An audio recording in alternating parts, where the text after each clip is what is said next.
জামাত ইসলাম জামাত শিবির কোনো ইসলামী দলই না, এদেরকে ইসলামী দল বললে ইনসাফের খেলাফ।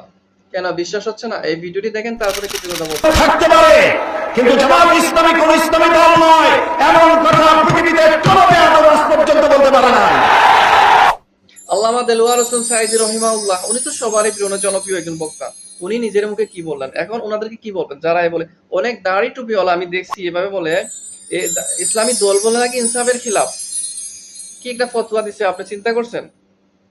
হ্যাঁ, আমরা মুসলমানরা কেন একত্রিত হতে পারি না? কেন আমরা মার খাই? কেন আমরা নিজেরা এক হতে পারি না? যাবেন কোথায় বলেন? কইতে গই মিলাইছে। ইসলামী দল বলে নাকি ইনসাফের খিলাফ হয়ে যাবে।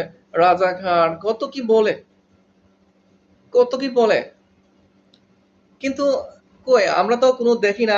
জামাত ইসলাম জামাত শিবিরের মধ্যে এমন কিছু মানে এখন এতটুকু জনপ্রিয় হয়ে গেছে জামাত ইসলাম জামাত শিবির, ডাকসু নির্বাচনে ওরা দেখিয়ে দিয়েছে ওরা কেমন, ওদের জামাত ইসলামের আদর্শ নীতি কেমন জনগণ জানে।